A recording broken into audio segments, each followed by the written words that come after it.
Hey guys, this is a video over solving for a variable after doing the distributing property. If you are confused or need a refresher on distributive property, I do have a YouTube video on distributive property, so I encourage you to watch that. This worksheet I got off of the internet, off of imathworksheets.com. I will also put that in my description. I did not come up with this. This is a free resource that they have available. So I wanted to give them credit. All right, so we're going to actually start by looking at number 3. I know we jump around a little bit. Those of you that have me in class know I do that anyways. But number 3 is about as basic and as simplistic as it can get. So we're going to start with the easiest one. All right, so we're going to give that 2 to the x. We're going to distribute it. So that's going to be 2 times x, which is 2x. Bring down my plus. 2 times 10 is 20, sorry. And that equals 60. So I just distributed that 2. And in my class, we draw a line so that we can balance our equation. We can see the left and the right. It's really important that whatever you do to the left side, you have to do to the right side also. I think of it as a scale that if I take something off of one side, I have to take the same exact thing off the other side for that scale to still be balanced, for it to stay equal. All right, so my goal is to get a variable equal to something. So I want x equals a number. And so right now with that x, I have a 2 attached, and then I have a plus 20, and I want to get rid of that. So we're going to start with our addition. I like to think of it as we start by the reverse order operations. We start with our addition subtraction first. So I want to get rid of plus 20. And so the opposite of adding 20 is to subtract 20. It's also called the inverse operation. So I'm going to subtract 20 from both sides. Notice I am showing it off of both sides. I'm doing that balancing of the left and the right staying equal. I have students ask me all the time, why do I have to show work? When we show work and organize our thoughts, we make less mistakes. And right now in 8th grade, our problems are a couple of steps, but as you get older, the math gets longer and harder, and showing that work and showing those steps become really important. All right, so my next step is I have 2x equals 40. And I know a lot of you can do that in your head. You can tell me 2 times 20 is going to give me 40. But I also want to show you why and how it works and how to solve for it. So if we ever get to a problem that's not that easy to do in our head, we still know how to work it. All right, so 2x is multiplication. Its inverse or its opposite is division. So I'm going to divide both sides by 2. Oh, given the answer. And I get x equals 20. I can plug that back in to see if I'm right. I always recommend plugging the answers back in to double check it. So when I plug that x into that 20, I have 20 plus 10 inside my parentheses. And that's 30. 30 times 2 is 60. All right, let's look at one that's a little bit more challenging, like this first one. 3 parentheses equals 54. And so I'm going to distribute first. So I'm going to do 3 times 2x. That gives me 6x. And I know both these problems had an x. In fact, this whole page has x. But remember, a variable can be any letter. So don't get surprised if you see a W or a Y or P or M in that spot, because it's not always x, though these problems are. Bring down my addition. It's also not always addition, which I know if you look at the first, if you look at the problems that are on your screen, all of them have addition, but we're going to look at some subtraction ones. So we do 3 times 10, which is 30. Bring down my line. I'm going to start by subtracting 30 from both sides, because the opposite of addition is subtraction. 54 minus 30 is 24. Divide both sides by 6. And x equals 4. Plug it in and check. 2 times 4 is 8. 8 plus 10 is 18. 18 times 3 is 54. All right, let's look at some other ones. All right, one more example of this page we're going to look at, and then we're going to look at some subtraction ones. All right, so number 10. And the reason I've chosen to look at this one is you notice that my variable is not first inside my parentheses. And for some reason, that really messes with our minds sometimes. So we're going to look at one of those examples. All right, so I'm going to do the same as I did before. I'm going to distribute. So 2 times 12 Sorry, my pen doesn't want to work. It's 24 plus, bring down that that addition. 2 times 3x is 6x equals 42. Now my goal is still to have x equals. And so it just looks a little different because my variable is second. I have 24 plus 6x.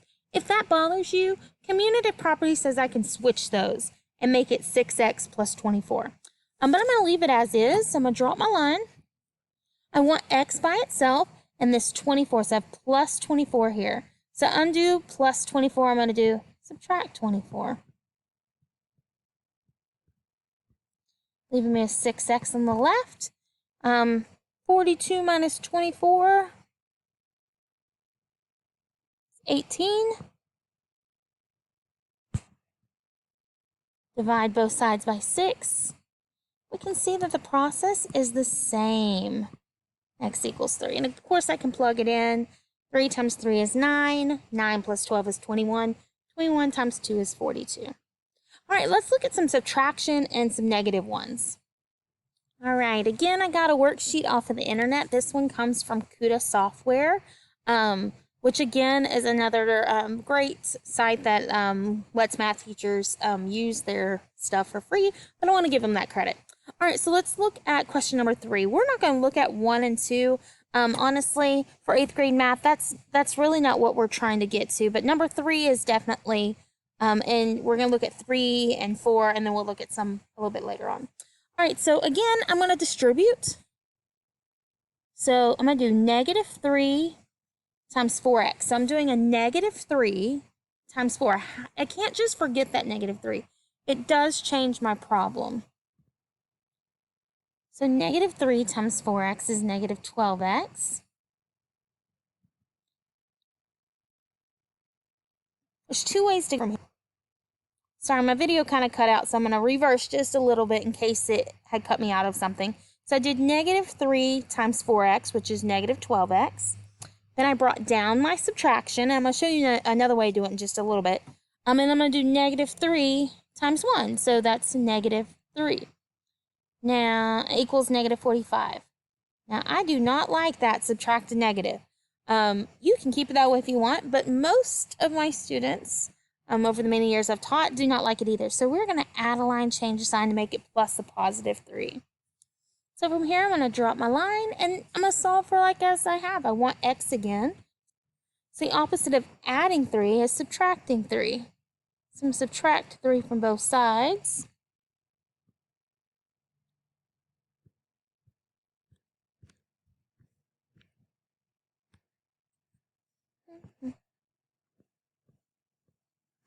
This cancels, leaving me with negative 12x. And negative 45 minus 3 is negative 48. Divide by negative 12. That is a divide, and the reason why is that is a negative 12x. It is not a subtract 12x. I know several have had trouble with that in class. It's a subtraction if there's something there in front of it to subtract from. Okay, I'm not going to just say minus 12x. Well, what are you subtracting that 12x from? If there's nothing to subtract it from, then it is a negative sign. All right, so I'm going to divide both sides. Hope that made some sense and cleared up. Leaving me with x on the left. Negative 48 divided by negative 12. We have to know our integer rules, which tells me it's going to be positive. 48 divided by 12 then is 4, so x equals 4. And again, I can plug it in and check it. 4 times 4 is 16. 16 minus 1 is 15. 15 times negative 3 is negative 45. All right. Let's look at another one. All right, we're going to look at one more example. We're going to look at number 7.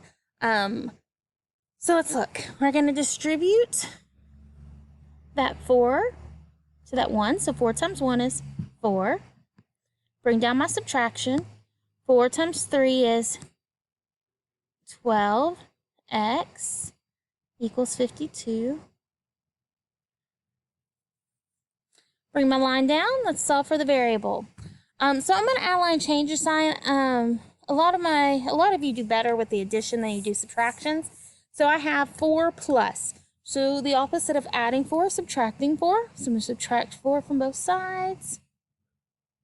This leaves me with negative 12x. 52 minus 4 is 48. Divide by negative 12. This cancels, leaving me with x. Sorry, my video keeps cutting me out, so I'm not real sure where it left off, so I'm going to just go back through it with words. Sorry if this is a repeat. So I'm going to do 4 times 1, which is 4. 4 times negative 3x, which is negative 12x, is equal to 52. I add a line, change the sign to make it plus a negative 12x. So then I have 4 plus, so the opposite of adding 4 is subtracting 4, so I did that to both sides. Leaves me with negative 12x equals 48, and then I divided both sides by negative 12, and 48 divided by negative 12 is a negative 4. I can plug it in. 3 times negative 4 is negative 12. 1 minus a negative 12 is 13. 13 times 4 is 52. All right, let's look at, I said that was the last example, but we're going to look at one more. All right, the last one we are going to look at is actually looking at number 15. So I'm going to distribute this negative 7. So negative 7 times 1 is negative 7. And on one of the ones earlier that had subtraction, I told you there's another way to do it. And I know a lot of people like addition. They don't like subtraction. So I'm going to go ahead and add a line, change the sign here. It'll let me, yeah, kind of ugly, but it works. So I'm going to bring down my addition sign. And now I'm going to have negative 7 times a negative 4. Negative 7 times negative 4x is 28x. Equals 217. I'm going to solve. So I have a negative 7 plus. So the opposite of adding a negative 7 is going to be to subtract a negative 7. Subtract a negative 7. That cancels. Leave me with 28x. I'm going to add a line, change a sign there so that I can add a positive 7. So 217 plus 7 is 224.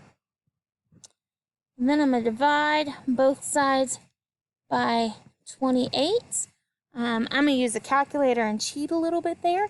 But I do want to point out that when I have a negative 7 plus, a lot of times we get really confused by that. Remember that it's still addition there. That negative right there is a negative. It is not a subtraction sign. And so I know a lot of you can get confused by that step.